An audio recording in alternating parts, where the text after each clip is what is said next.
es el Día del Medio Ambiente. El lema de este año tiene que ver con la contaminación a través del plástico, pero el medio ambiente realmente, más allá de que parezca una frase hecha, lo cuidamos entre todos. Por eso vamos a hablar de diferentes opciones y de formas que podemos ayudar, ¿no? Diferentes ciudadanos. Aquí está Pablo Castaño de Sumando Energías. Bienvenido, Pablo. Un placer tenerte aquí. Y también Patricio Weideman y Marcela Aranguren, ambos ingenieros agrónomos que realizan terrazas verdes en la ciudad. Bienvenidos a ambos. Un placer tenerlos. Gracias por la invitación. Gracias. Bueno, a ver, hablaba del lema de este año, pero es cierto que son diferentes lemas que se van poniendo sobre la mesa, sobre el tapete, para que todos vayamos conociendo un poquito más de cómo cuidar el medio ambiente.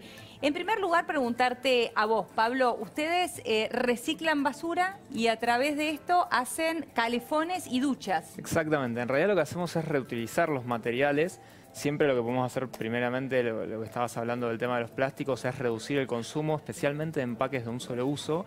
Y lo siguiente que puedes hacer es reutilizarlos. Nosotros reutilizamos las botellas, PET de gaseosas, de agua, latas de aluminio, tetrabricks, y con todos esos materiales construimos un calefón solar para una familia que no tiene agua caliente y que encima lo que ocurre en el barrio generalmente es que esos materiales se queman, lo cual es muy malo para respirarlo, claro, obviamente, y a partir de eso obtienen agua caliente que es gratuita y por la que no tienen que pagar nada y que encima es de energía renovable. Claro, a través de la luz solar. Exacto. O sea, no solamente se ocupan del reciclado, sino también de usar energía eólica, solar, perdón. Exactamente. Lo que hacemos es utilizar energía solar, que en Buenos Aires a la familia le está dando el 80% del agua que tiene que utilizar para su ducha.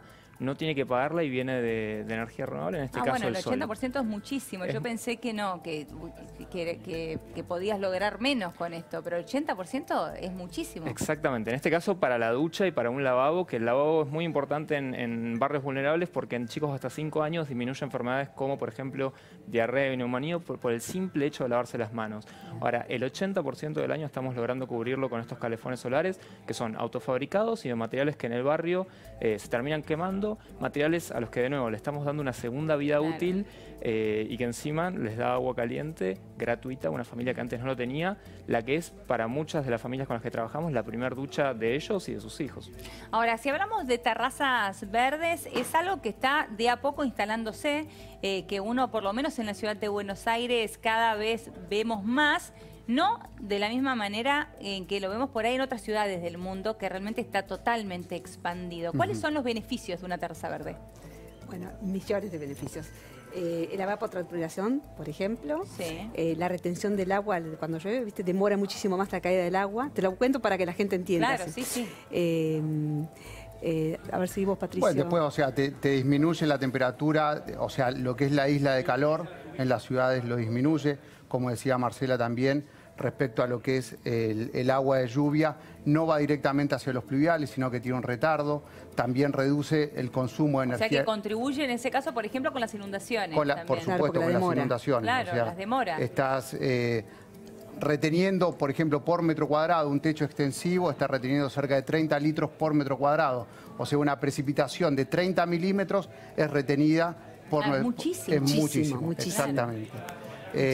Luego también lo que es el consumo de energía eléctrica para refrigeración, por una cuestión de que vos tenés un confort térmico, tenés una reducción aproximadamente, como él dijo, cerca de un 80% reducen la energía para consumo eléctrico, o sea, para refrigerar. Sí.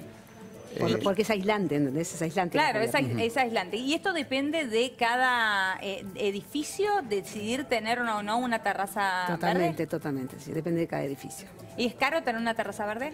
Y o sea, nosotros siempre decimos, hay que evaluar bien el presupuesto, pero aproximadamente unos $150 por metro cuadrado se puede tomar como una estimación, de ahí para abajo o para arriba, dependiendo qué tipo de cubierta se necesita mucha manutención, o sea, hay que ocuparse de esta terraza verde o está allí y con poco uno puede sostenerla. Hay cubiertas que son extensivas, que tienen plantas suculentas, grasas. Perfecto. Esas necesitan menos mantención que las que vos plantás, tipo árboles, arbustos. Esas necesitan mucho más Las suculentas, atención. Para los que no conocen, son parecidas a los, no sé, a un cactus. Exacto. Claro, un cactus, Exacto. por ejemplo. Ese tipo de Ahora, las terrazas verdes, ¿tienen relación directa con los jardines verticales o no? ¿Son cosas totalmente No. diferentes? Totalmente diferente. No, O sea, nada que ver. un jardín vertical necesita de riego permanente, inclusive de fertirrigación,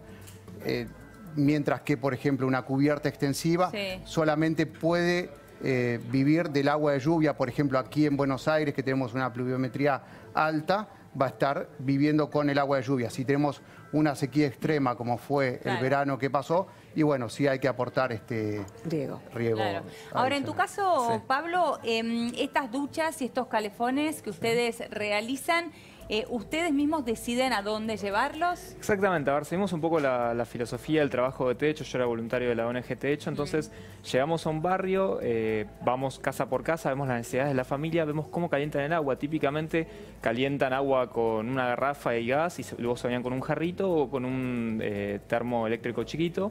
Entonces tratamos de ir con esas familias y especialmente si tienen obviamente muchos hijos. Tratamos de ir con esas familias para Claro. resolverles el problema. Y de nuevo, como te decía, muchas madres nos han contado llorando básicamente que era la primera ducha de los hijos y estaban muy contentas de que pudiéramos trabajar con ellos. Ahora, al mismo tiempo que ustedes llevan allí estas duchas, estos calefones, también hay un proceso de educación en el medio ambiente con esa población o con esa comunidad con la cual ustedes trabajan. Sí, siempre lo hacemos. Nosotros los talleres que damos los llamamos el aprender haciendo, que básicamente vienen estudiantes de arquitectura, ingeniería, de diseño, a aprender al barrio junto a la familia, donde tenemos una clase teórica de 1 hora y media sobre energía solar térmica y luego pasamos a la parte práctica de construir el colector solar junto a estos estudiantes y junto a la familia. Y con esto de el plástico que vos recién mencionabas, Sí. y siendo justamente el lema de este día del medio ambiente, ¿se les enseña también con respecto al uso de el plástico que se utiliza por única vez? Exactamente, a ver, lo que tratamos de implementar en el barrio donde estamos trabajando es que las familias nos empiecen a juntar las botellas para no tener que estar transportándolas desde otro punto y también especialmente enseñarles que no hay que quemar los materiales en el barrio porque... ¿Qué produce una quema de estos plásticos? A ver, dioxinas y furanos que son muy malos para respirarlos. De hecho, va un poco en mano de lo que es lo que va a ser la posible incineración de residuos en la ciudad, lo cual no está bien por un tema de que va a afectar a la población lindante, y en este caso a toda la ciudad.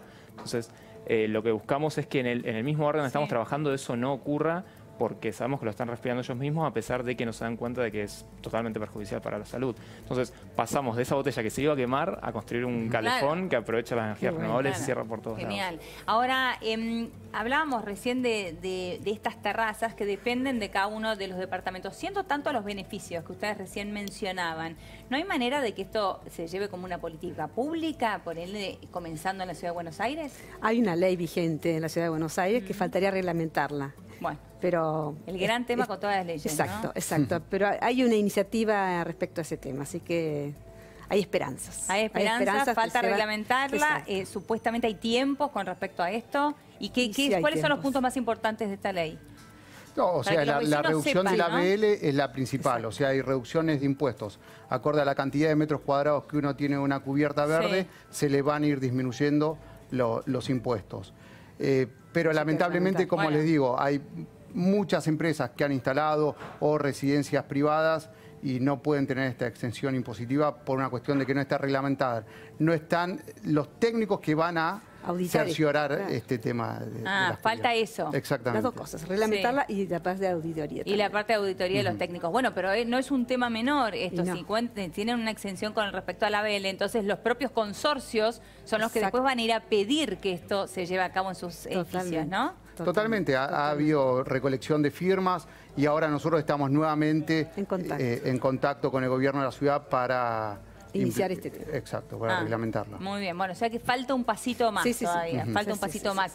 Y Pablo, volviendo al tema de la utilización o reutilización, en este caso, de plásticos, ¿nos puede dar algunas recomendaciones a todos los ciudadanos que nos están viendo en este momento, ¿no? A la hora de comprar algo en un kiosco, comprarse en un supermercado, ¿en qué se tienen que fijar? ¿Qué tienen que hacer después? Bueno, lo que hay que tratar de evitar siempre es comprar bienes que vengan en empaques de un solo uso. Eso hay que tratar de evitarlo y se puede. Por ejemplo, vamos a comprar a un lugar de comidas que te dan las vajillas de plástico. Se puede llevar un tupper, se puede evitar siempre ese consumo de empaques que se van a utilizar una sola vez, 15 minutos una bolsa, por ejemplo, y se van a tirar, y eso después dura miles de años, especialmente porque no tenemos un eficaz sistema de reciclaje en la ciudad. Entonces hay que tratar de evitar ese consumo de ese bien, porque hoy tenemos opciones realmente como para poder hacer. Muy bien, bueno, clarísimo, muchísimas